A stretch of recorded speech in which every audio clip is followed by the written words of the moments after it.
Saludos a todos y a todas y bienvenidos a otro programa de Debate en Derecho, programa de análisis jurídico de la Facultad de Derecho, transmitiendo desde el restaurante Boca a Boca. Mi nombre es Julio Fontanet y conjuntamente con la profesora Yanira Reyes y el profesor Carlos Concepción estaremos discutiendo dos temas de mucha importancia en Puerto Rico. El primero de estos temas gira en torno a la figura de la exgobernadora Wanda Vázquez. Como ustedes saben, el Tribunal Supremo de Puerto Rico acaba de desaforarla. Y ello como consecuencia de una alegación de culpabilidad que hizo por un delito menos grave en el Tribunal Federal, pero posteriormente el presidente de los Estados Unidos le dio un indulto total. Así que surgieron cuestionamientos. ¿Puede ser sancionada éticamente una persona que fue indultada? Y si puede ser sancionada, la sanción impuesta en este caso se justificaba en lugar de un regaño, en lugar de una suspensión, sino un desaforo. Es lo que la conducta por la cual hizo alegación de culpabilidad justificaba. El segundo tema es un tema que está comenzando a discutirse en el país. Es el proyecto del Senado 1096, que habla de reformar el Poder Judicial, es decir, la rama judicial. Se habla de varias cosas: eliminar los tribunales municipales, crear el patronato de los tribunales para que funcione como una entidad que recauda fondos para el funcionamiento del tribunal, pero entre otros aspectos el más que está propiciando debate es cómo se pretende modificar el poder que tiene la jueza presidenta de administrar los tribunales, poder que surge expresamente de la Constitución. Puede, bajo este proyecto, propiciar una coadministración del tribunal de manera que todos los jueces del Tribunal Supremo, de manera plenaria, tengan que votar de decisiones que en este momento toma y decide la jueza administradora, como por ejemplo la jueza presidente, como por ejemplo cuáles son los jueces administradores de los distintos centros judiciales, quién administra el tribunal o quién nombra el administrador de los tribunales. Por otro lado también, qué jueces están a cargo de salas de temas muy polémicos como los recursos extraordinarios y los casos electorales. Todo eso, pues, en la actualidad lo decide la jueza presidente o la persona que ocupe ese puesto. Así es que vamos a estar discutiendo si ello es constitucional, si ello se contempló cuando se aprobó la Constitución y los problemas que esa determinación o esa propuesta de aprobarse podrían propiciar. Así que unos minutos, conjuntamente con Carlos y con Yanira, estaremos discutiendo estos dos importantes temas. Bien, regresamos a Debate en Derecho. Vamos a comenzar presentando a nuestros panelistas en la tarde de hoy. La bienvenida al profesor Carlos Concepción. Hola, Carlos. Muy buenas. Muchas gracias por la invitación, señor decano. Bueno, y nuevamente, como siempre, que como parte de este grupo que hacemos este proyecto, la profesora Yanira Reyes. Hola, Yanira. Hola, saludos Julio, saludos Carlos y a todas las personas que nos ven y nos escuchan. Pues bueno, tenemos dos temas que queremos discutir con cierta precisión durante la tarde de hoy. Me parece que fueron unas noticias muy impactantes durante la semana pasada y parte de esta semana, que ha sido el desaforo de la exgobernadora Wanda Vázquez. Ustedes recordarán que Wanda hizo alegación de culpabilidad por un delito menos grave. Posteriormente, antes de la sentencia, hubo indulto total del presidente Donald Trump. Y entonces empezó este debate: bueno, puede ser sancionada una persona que ha sido indultada, y si puede ser sancionada éticamente, ¿qué tipo de sanción podía anticiparse en cuanto a la conducta por la cual ella aceptó responsabilidad penal? Otro tema que queremos discutir es el proyecto del Senado 1096, que es un proyecto muy amplio que habla sobre enmendar la ley de la judicatura, se llama la ley para reformar el Poder Judicial, y plantea varias cosas. Entre ellas, hay una que ha monopolizado el debate, que es el tema de a quién corresponde la administración de la rama judicial. Ese es un asunto que le incumbe constitucionalmente exclusivamente al juez o jueza presidenta. Es un asunto que podría haber una coadministración. ¿Podría la Asamblea Legislativa establecer esa coadministración o no? ¿O la Constitución descarta ese posible escenario? Así que esos son los dos temas que me parece que debemos discutir. Yo sé que el tema de la reforma del Poder Judicial. Es un tema que estamos ahora mismo inmersos en vistas públicas en el Senado. He escuchado que va a haber vistas públicas también en la Cámara de Representantes. Así que no es un tema que se espera, salvo que de momento se recurra al proceso de descarte que ya se ha hecho antes con legislación muy polémica. Pues es un tema que todavía hay el espacio para que las personas puedan deponer y reaccionar a la misma. Vamos a comenzar con el tema de Wanda Vázquez. Primero, me imagino que para ninguno de ustedes fue sorpresa el que, a pesar de que fue indultada totalmente, pueda haber sido sancionada en términos éticos. Vamos a comenzar contigo, Yanira. Sí, primero que todo, pienso que es importante para las personas que nos ven mencionar algo que también menciona el tribunal, que es el poder inherente del Tribunal Supremo para regular la profesión.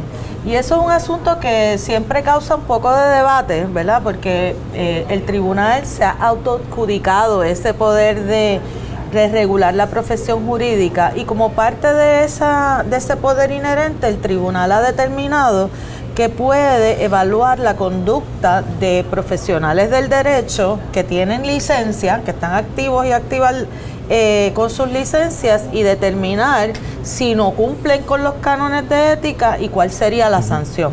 Ha habido por años, ha habido debates sobre ese asunto del poder del tribunal, y también esa inexactitud en cuanto a qué tipo de sanción va con cuál conducta.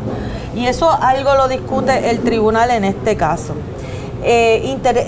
Habían muchas cosas interesantes en este caso, en particular que la exgobernadora planteaba que, como había sido indultada, pues eso implicaba que ya esto era borrón de todo, ¿verdad? Así que en la medida en que ella recibió un perdón incondicional, absoluto, pues que no tendría consecuencias ni penales, ni consecuencias éticas, ni consecuencias civiles. Pero el Tribunal Supremo hizo una evaluación no solamente del caso de ella, sino de precedentes en los cuales se estableció que no era correcta esa apreciación de la exgobernadora, es decir, que lo que el indulto provee es para la eliminación de las consecuencias penales, claro, pero no así de las consecuencias éticas. Y el tribunal fue bastante enfático en que los delitos por los cuales ella se había declarado culpable lesionan la confianza del pueblo en el proceso electoral, lesionan la confianza en su ejecutoria, y por esa razón es que deciden sancionarla de manera indefinida. Así que a mí no me sorprende, pero me pareció bastante consistente del tribunal esa determinación, contrario a lo que ha ocurrido en otros foros con respecto a la exgobernadora. Bueno, a mí no me sorprende que el Tribunal Supremo tenga capacidad para sancionarla a pesar del indulto. Yo creo que eso era obvio. Ahora, sabemos, ¿verdad?, que tradicionalmente cuando un abogado es convicto por un delito grave, el desaforo es básicamente automático, se notifica la condena y el desaforo es automático. Cuando es un delito menos grave, es un poco más complejo, por el hecho de que entonces hay que ocultar la naturaleza del delito. El delito envuelve depravación moral, porque es un requisito para poderla desaforar. En ese sentido, yo creo que un tema más complejo es el delito por el cual ella aceptó culpabilidad. ¿Deshonestidad o depravación moral? Bueno, creo que es deshonestidad y depravación moral. Ambas. Creo que sí, creo que son ambas cosas. Entonces, la pregunta es el delito por el cual ella sí aceptó responsabilidad penal, que es un hecho incontrovertido, ¿no? Y que hasta tuvo que firmar un documento donde hay unos hechos que dice, sí, yo cometí estos hechos, que fue aceptar la promesa de un extranjero para hacer una aportación en su campaña. Ese fue el delito por el cual ella se declaró culpable. Yo les confieso que en un momento dado yo pensé que el tribunal iba a enfrentarse a un gran reto en cuanto a que si podía enmarcar ese delito en los elementos, ¿verdad?, en los elementos cualitativos de ese delito, para poder decir, sí, estos son unos delitos menos graves por los cuales podemos desaforar a una persona. Yo creo que era un tema. Claro, y con esto termino un poco la introducción para escucharlos y escuchar a Carlos y escuchar a Yanira. Porque otra cosa hubiese sido que el Tribunal Supremo no está manateado por el acuerdo. Es decir, el Tribunal Supremo pudo haber evaluado la conducta imputada, pudo haber nombrado un investigador para ver, realmente aquí hubo un quid pro quo. Se le dio dinero o una promesa de dinero a cambio de que destituyera a empleados en la Comisión de Instituciones Financieras. Ese es otro tema, pero lo que hizo el tribunal fue utilizar la admisión de responsabilidad penal que se requiere como parte del acuerdo de culpabilidad, es decir, por el delito menos grave. Y ahí el asunto, a mi juicio, se complicó un poco más. ¿Alguna reacción, Carlos? Bueno, yo creo que tienes razón, yo creo que ese reto siempre estuvo ahí. Uh-huh. Pero esto, y yo creo que el matiz político o la dimensión política no se puede sacar de la sentencia. O sea, yo creo que el Tribunal Supremo, varias cosas. Primero, me parece por el tono de la redacción de la opinión, estaban molestos. Había una indignación aparente en el Tribunal Supremo con que esto ocurriera. Y la indignación, como la señalan, es que esta no es una mera ciudadana más que cometió este delito, sino que esta es una persona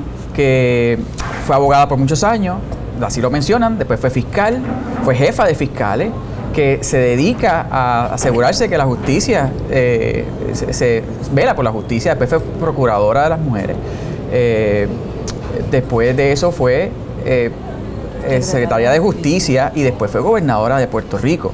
O sea que esto no es una mera abogada más, esto es una abogada que ha tenido una autoridad y se presume que tiene un conocimiento vasto y tiene un estándar superior, vamos.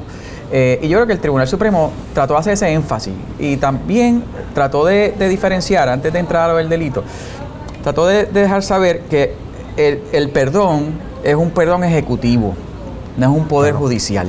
Entonces, este perdón lo confiere el presidente de los Estados Unidos desde el punto de vista del delito que se pudo haber cometido contra los Estados Unidos. Pero el Tribunal Supremo lo que está diciendo es, sí, bueno, pero nosotros, el Tribunal Supremo, mantenemos y retenemos la autoridad para poder decidir cómo deben actuar los abogados en Puerto Rico. Y yo creo que fue una oportunidad que tuvieron precisamente para poder establecer esa línea. Tú estás indultada, pero los hechos ocurrieron. El indulto es una ficción jurídica de perdón. Sí, te perdonamos para que no tengas consecuencias penales, pero lo ético me toca a mí como tribunal. Y yo creo que ese es el punto que yo creo que trató de establecer claramente el Tribunal Supremo. En cuanto al delito, es un delito pues que puede estar abierto a interpretación, pero es un delito que cuando se ve a la luz de lo que ocurrió, es la gobernadora de Puerto Rico, bajo todo este asunto de que es conocedora del derecho, particularmente el criminal, ha admitido que había una admisión de parte, ¿no?, de que cometió este acto de solicitar y permitir que no estamos claros si llegó a recibir los dineros, ¿verdad?, porque no llegamos hasta allá, pero por lo menos que la promesa sí. Así es que podría ser ese argumento, ¿verdad?, de que el delito está dentro de la sombría de lo que puede ser sancionado éticamente por el Tribunal Supremo, y el Tribunal Supremo, no tengo duda ninguna, iba a hacerlo, iba a trazar esa línea. ¿Y le sorprendió lo rápido que fue? Había porque estos casos tardan por lo regular. Sí, pero había una controversia muy, muy importante que yo pienso que el tribunal quería atender, y era cómo eso afectaba el asunto de la escolta. Y aunque no es la misma rama, pero fíjense cómo no pasó un día para que la gobernadora diera la directriz al superintendente de la policía de suspender la escolta. Estaba loca por hacerlo, hacía mucho tiempo, ¿verdad? Pero exacto, bueno. pero le faltó algo más, ¿verdad? Y eso fue el empujoncito que le permitió. Fue el empujoncito. Sobre ese asunto que estaban discutiendo, de qué es la motivación o el fundamento que utiliza el tribunal para suspenderla definitivamente de la profesión. Fíjense que esto se hizo bajo los cánones previos, ¿verdad? Los cánones que estaban vigentes cuando surgieron los hechos, y el tribunal atiende esto bajo el canon 38. Correcto. Y el canon 38 de las reglas de ética profesional es como el canon zafacón, ¿verdad? Era el canon que habla de la dignidad y el honor de la profesión. Exacto. Y eso le permitió al tribunal utilizar un lenguaje mucho más amplio para darle la vuelta un poco al argumento del asunto de si el delito en particular era de depravación moral, porque eso era uno de los planteamientos de la exgobernadora, que ese delito yo creo que particular no es de depravación moral. Mi opinión personal es que no lo es. Pues entonces ella tenía un punto, Sí, pero sí. la manera en que el tribunal hace el análisis a través del canon 38 le Sí. permitió salirse un poco de esa controversia específica sobre el delito. De hecho, el caso cita a Negrón Portillo cuando Ajá. atiende ese asunto. Sí, exactamente.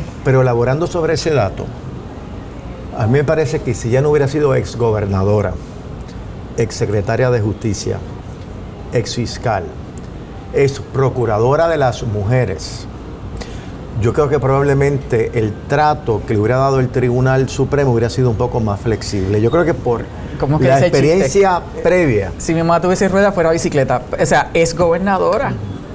Fue gobernadora, fue durante el puesto de gobernadora que ocurrieron los hechos y yo no creo que se pueda, yo creo que es cierto, pero yo creo que caso a caso significa quién es ella cuando ocurrió estos claro, hechos. claro. Y entonces pues sí, yo creo que quizás para otro abogado que no fuera A ella. un comisionado electoral Para un de los partidos, que puede ser abogado, lo hubieran desaforado en esos términos. Probablemente tomar en consideración también el hecho de que tiene ese puesto en particular. Yo creo que eso fue fundamental. Yo creo también. Yo creo que fue fundamental, o sea, que le dieron un trato distinto. Claro, no todo trato distinto es discriminatorio o está injustificado. Correcto. Quizá un trato más riguroso para ella estaba justificado Exacto. por lo que eso refleja, lo que eso proyecta en cuanto a la confiabilidad del proceso electoral y otras cosas de las cuales ella, en teoría, por los puestos que ocupó, era estandarte. Y yo creo que el tribunal no lo dice de esa forma, pero yo creo que hay una especie de entredicho de que hay una doble vara que están aplicando y el tribunal lo reconoce.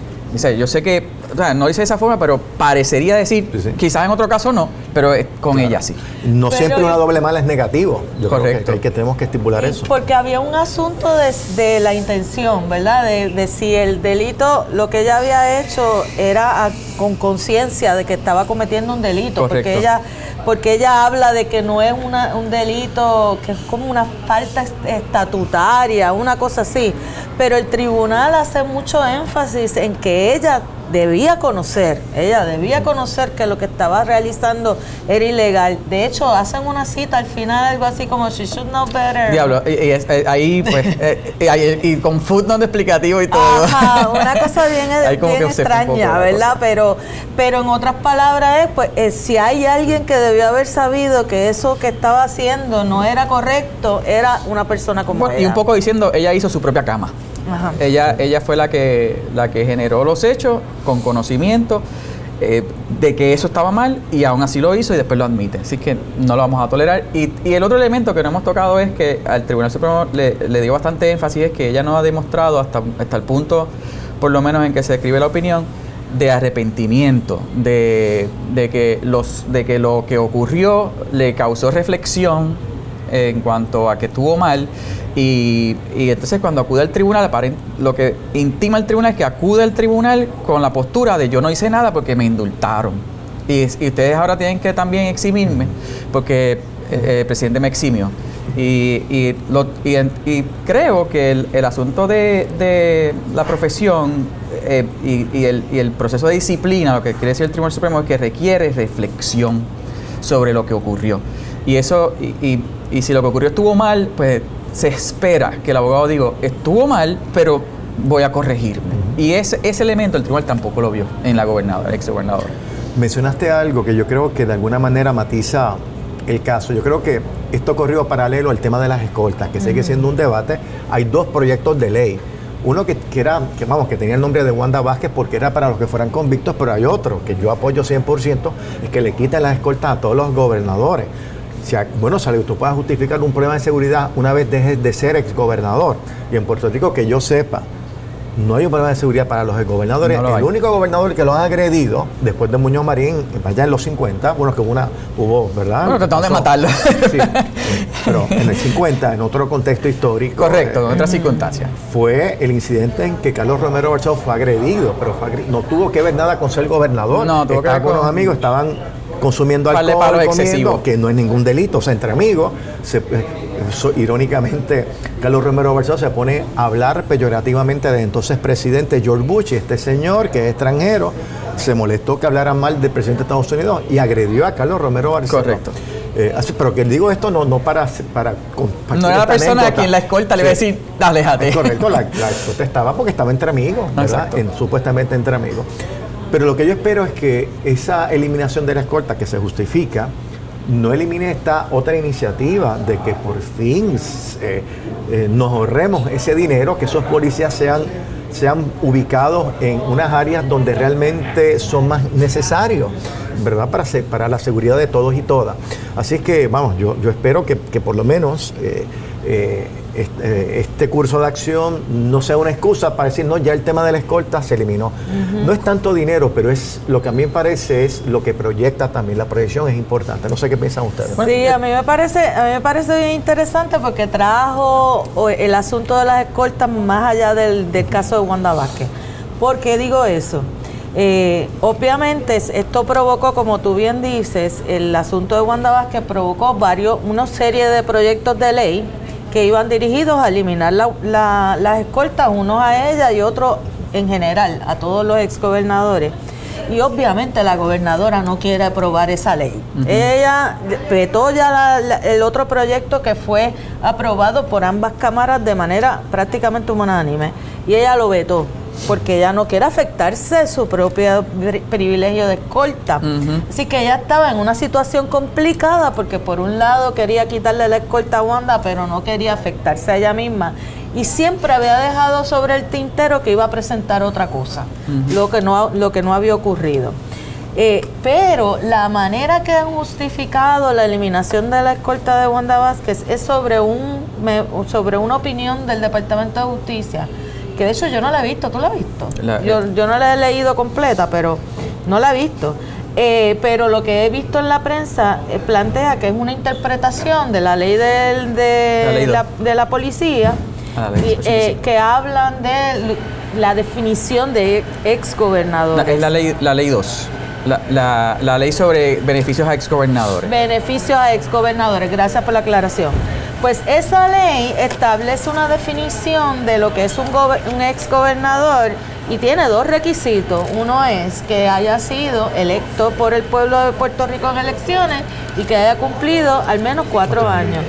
Por lo tanto, Wanda Vázquez no cumplía con ninguno de los dos requisitos. Hay otro que ahora hay otro que no cumple, que es el exgobernador Ricardo Rosselló, porque no completó su término. Así que ahí entonces se levanta una posible segunda controversia contra otro exgobernador, si en efecto Ricardo Rosselló solicita los servicios de escolta. Ya nos han dicho públicamente que él no necesariamente lo hace, sino cuando viene a Puerto Rico y por asuntos particulares. Esa es la forma que se van a zafar. Esa es la manera que quizás puedan atenderlo, porque sea un asunto particular de petición de seguridad y no una escolta como la que reciben los otros exgobernadores. Pero también hay que señalar que esa ley sobre los beneficios de exgobernadores no establece el beneficio de escolta.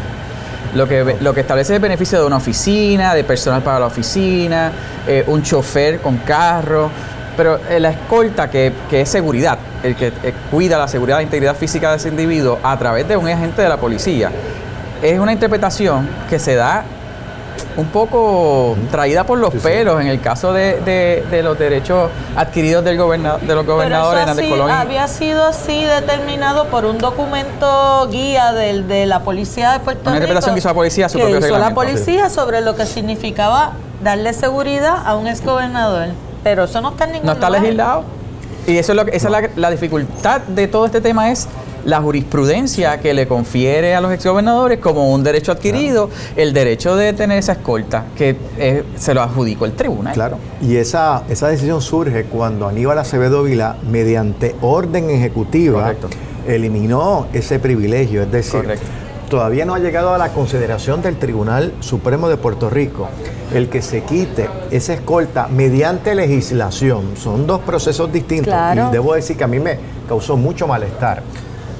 ¿Verdad? Y a pesar de que son personas que ya han fallecido, a mí me dio mucha tristeza que dos opositores se unieran para reclamar lo que a mi juicio es injustificado.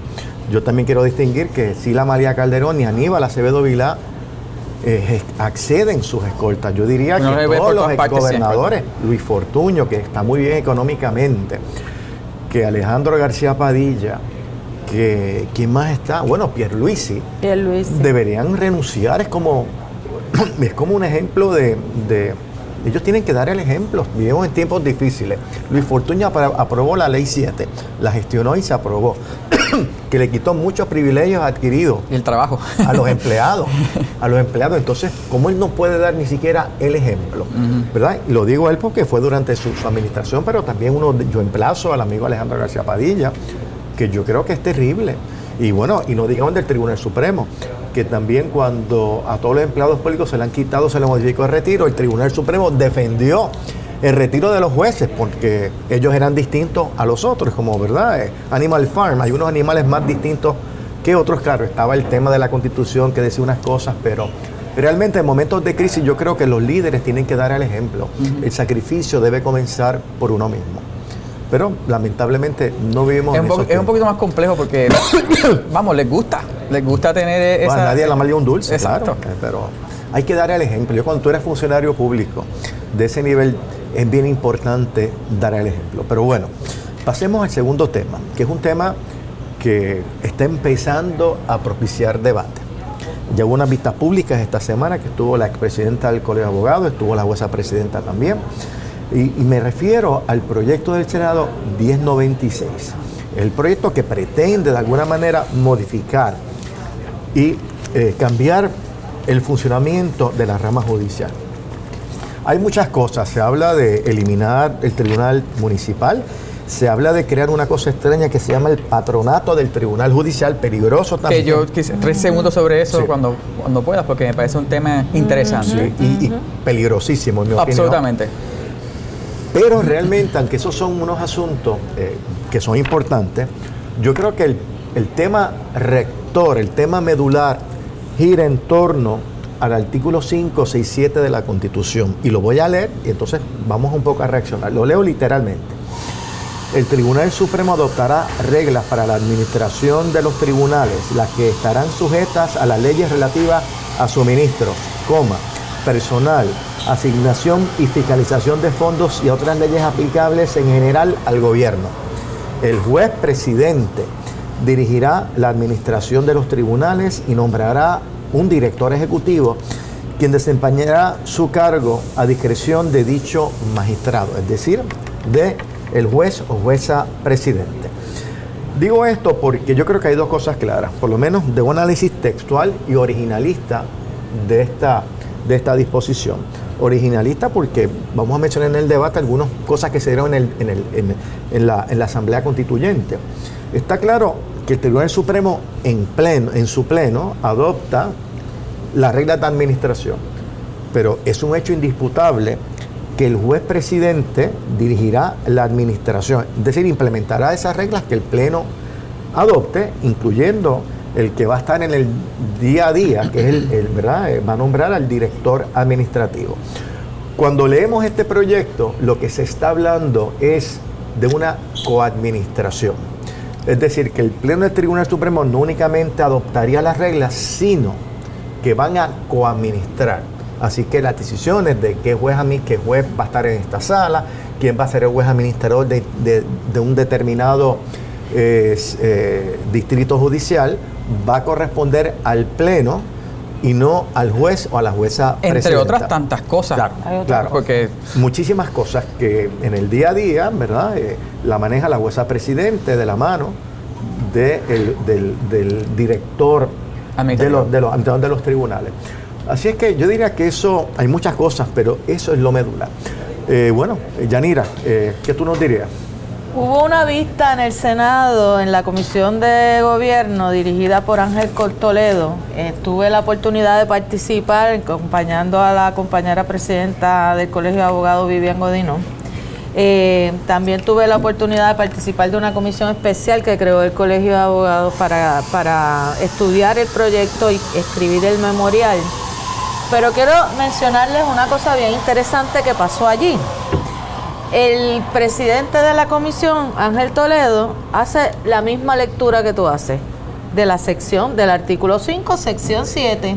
Y a mí me parece que a todas luces eso es clarísimo, clarísimo. Hay dos oraciones, una que dice que el tribunal hará las reglas de administración, y la segunda oración que dice que dirigirá los tribunales el juez presidente. No, me parece obvio, pero no es obvio ante los ojos de estas personas. El senador Ángel Toledo dice en varias ocasiones que eso lo que significa es que el poder de administración está dividido entre el Supremo y el juez presidente, y que ambos, en la medida en que puede el tribunal en pleno hacer reglas de administración, está administrando. Así que obviamente hay una lectura extrañísima de esta disposición constitucional, y una de las cosas que dijo durante la vista fue: pues vamos a hacer una cosa, a ustedes les molesta el término coadministración y les molesta la administración colegiada, pues yo lo voy a mandar ahora mismo a eliminar esas palabras del proyecto. Vamos a eliminarlas. Y entonces no van a tener problema.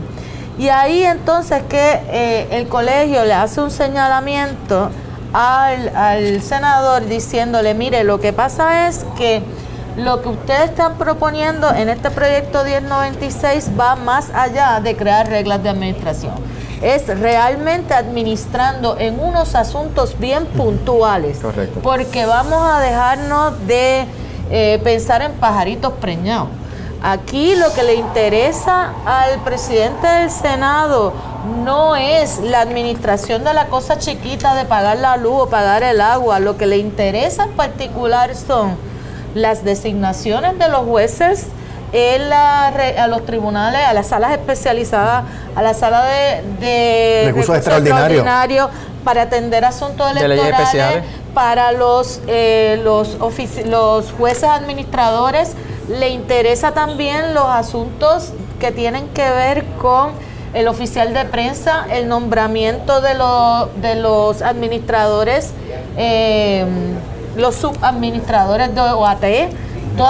Y los jueces administradores también de cada sala. Los jueces administradores de la sala, eso es lo que le importa al presidente del Senado. Y en el proyecto hay unos espacios específicos donde se nota eso.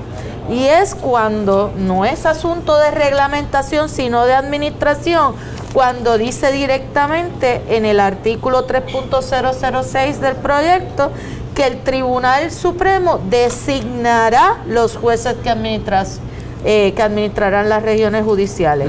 O el artículo 3.07 que dice que el Tribunal Supremo podrá designar jueces de primera instancia para atender asignaciones de naturaleza especial. Que eso lo hace en la actualidad el juez o jueza presidenta, conforme a la Constitución. Claro. Pues de eso es lo que estamos hablando, es de quitarle a la jueza presidenta el control de esas designaciones especiales, y no debemos olvidar también que esto viene también en el contexto de aprobar un nuevo código electoral. Así que estamos hablando de una manera de que el Partido Nuevo Progresista controle la designación de los jueces que van a atender las posibles controversias electorales y los posibles cuestionamientos que se atiendan en los tribunales y en las salas de recursos extraordinarios. Es que el rico siempre quiere dinero. O sea, ya tienen la judicatura absolutamente dominada. Tienen una supermayoría en el Tribunal Supremo. Acaban de publicarse en la prensa otro día que la estadística está de que ya la mayor parte de los jueces también en instancias son nombrados por el Partido Nuevo Progresista. Y entonces no es suficiente que tener a las personas que ellos han nombrado, sino que también quieren poder designar, tener la autoridad de designar quién controla las decisiones más minúsculas.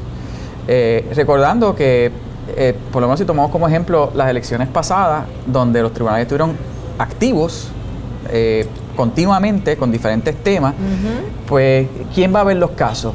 ¿Quién va a ver los casos que les preocupan? Y pues nada, es la hegemonía absoluta. Se van disipando muchos casos porque hay cuestionamientos como ese voto por correo que ha sido ampliado y sin garantías, así que uno pensaría que va a haber mucha litigación en cuanto a cómo se van a contar esos votos por correo cuando hayan unos cuestionamientos relacionados al trámite previo, porque ahora es sin correo certificado inclusive. Yo les mencioné porque algo que es importante compartir con los amigos y amigas que nos escuchan y nos ven, Es que este modelo que hay en Puerto Rico, donde el juez presidente o la jueza presidente es la que toma las decisiones administrativas, es el mismo modelo que existe a nivel federal. Es decir, aunque no está en la Constitución, ese poder administrativo federal está en la legislación. Es decir, pero el juez Roberts tiene las mismas facultades que ejerce la jueza en Puerto Rico como jueza presidente. Los estados tienen también estructuras similares. Es decir, no se hace un pleno para Julio, entonces debatir qué juez va, pues yo pongo una opinión disidente, se va a tornar, en términos de que a pesar de que la letra es clara, en términos de implementar esto en esas decisiones va a ser muy problemático. Pero decía algo aparte del texto y de la forma en que se maneja en otros estados o territorios y en el Tribunal Supremo de Estados Unidos, es que yo tuve un poco, me acerqué al debate que hubo en la Asamblea Constituyente. Lino Padrón, que era un senador que vivía por San Juan, que vivía por Guaynabo, que era socialista y estadista, él debatió durante esa discusión del debate e insistió en que se le quitaran poderes al juez presidente, particularmente el de nombrar al administrador. No prevaleció, es decir, ese debate de qué tantos poderes o no tantos poderes se le iban a atribuir al juez o jueza presidenta, estuvo en esa discusión, se descartó. Lo que yo le plantearía es lo que quieren modificar esto. Si ustedes creen que esto es bueno, la coadministración, bueno, pues vamos a hacer entonces una enmienda a la Constitución, porque a mí me parece que el lenguaje de la Constitución, el texto y el debate constitucional no pueden justificar lo que se pretende hacer. Si lo quieren hacer, enmienden la Constitución. Y Ramos Anthony también, durante hubo ese debate, y hay un dato particular. Inicialmente no se pensó que el juez presidente fuera quien administrara el tribunal. Se pensó que lo hiciera el Procurador General de Puerto Rico. Y eso se generó debate. Y finalmente se determinó que se quería lograr la independencia judicial absoluta, porque el procurador es nombrado por el gobernador, o sea, que proviene del Ejecutivo. Entonces, una rama estaría siendo administrada por la otra. Y lo que se decidió fue, no, vamos a darle los poderes al presidente del Tribunal Supremo. Y ahí es que surge la letra, que me parece a mí clarísima, de que esos procesos son, y podrá alguien conceptualmente decir, pero ¿y por qué eso no es justo? Que yo sepa, que hace un comentario sobre lo que dice el Tribunal Supremo de Estados Unidos. En Puerto Rico los jueces asociados tienen más poder, porque los jueces del Tribunal Supremo de Estados Unidos no redactan las reglas, las autorizan finalmente, pero hay un comité que las hace. En Puerto Rico no, en Puerto Rico son el Pleno. Pero regresando al asunto constitucional, uno podría decir, mira, pues ¿qué justicia tiene eso de que venga el juez presidente que quizás responde a un partido político? Porque todo esto es político, vamos a darnos de cuenta, ¿verdad? ¿Qué pasa cuando es de un color y yo no quiero que sea de ese color, ¿verdad? Y el problema que tienen es constitucional. Claro. El problema es constitucional porque es que la Constitución lo dice. Entonces, yo lejos de argumentar que sea justo o no sea justo, ¿verdad? Y que hay jueces del Tribunal Supremo que explícitamente en Puerto Rico han dicho que van a luchar hasta el fin por la justicia, ¿verdad?, en toma de decisiones. A mí me parece que peligrosísimo que una persona que va a eventualmente quizás analizar la constitucionalidad de una ley que le va a dar más poder a ese juez esté diciendo eso públicamente, pero eso es otra discusión. El problema es que si no te gusta tienes que enmendar la Constitución. Y hay una cosa bien clara, y es que cuando primero, las constituciones se escriben de manera bien general y requieren ser interpretadas todo el tiempo. Así que esto no es raro que tengamos que interpretarlo. Ahora, cuando la letra de la Constitución es clara, pues la regla de hermenéutica dice que tienes que seguir eso. Sobre todo porque estos jueces, particularmente jueces de ala conservadora, plantean que la forma de interpretar las constituciones tiene que ser textualista, o sea, tiene que ser de acuerdo a lo que dice el texto. Exacto. Y que en caso de que no esté claro, entonces ir al origen. Por eso es que vamos al historial legislativo del diario de sesiones. Pero también en esa interpretación uno puede utilizar como los propios jueces del Tribunal Supremo lo han interpretado.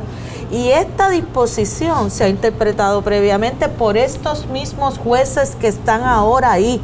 Este mismo tribunal, en el 2012, estaban todos los mismos, excepto Rivera García, que ya se retiró. Dijeron lo siguiente: Tomando como modelo las constituciones de los estados de California, Connecticut, Kentucky, Maryland, Missouri, West Virginia y particularmente la de New Jersey, así como las recomendaciones de la American Bar Association y varios escritos de Roscoe Pound y Vanderbilt, la Comisión de la Rama Judicial recomendó el texto de la sección 7 del artículo 5, lo que tú leíste, en la cual claramente se le transfiere el poder de administración de los tribunales al Tribunal Supremo. La dirección de esa administración, es decir, la ejecución de las políticas administrativas, se delegó en la figura del juez presidente. Eso ha sido consistente, esa interpretación ha sido consistente. Ahora cambiarla requerirá que ellos admitan que se habían equivocado o, por el contrario, que lo asuman y entonces se proponga una enmienda a la Constitución que es mucho más difícil de aprobar. Por eso es que ellos quieren hacerlo a través de ley, porque enmendar la Constitución es muy complicado. Bueno, una última pregunta que el tiempo nos traiciona. Vamos a suponer que esto se aprueba, que la gobernadora lo firma. Me imagino que llegará al Tribunal Supremo y uno lamentablemente podría anticipar de que van a validar la legislación. Ojalá me equivoque, pero la van a validar, a pesar de que yo creo que es evidente lo incorrecto y lo inconstitucional de este curso de acción. La pregunta que les hago, ¿esto sería revisable en el Tribunal Federal, ya sea en el Tribunal Supremo mediante certiorari o una acción independiente en el Tribunal de Distrito? Bueno, si se aprueba la ley, lo primero que tenemos que decir es que alguien que con legitimación activa pueda presentar un caso para cuestionar la constitucionalidad de esa ley. Yo no sé quién tiene legitimación activa, que no sea la jueza presidenta, y yo dudo muchísimo que la jueza presidenta... O al director, si lo destituye ese pleno. Exacto, si lo destituye el pleno.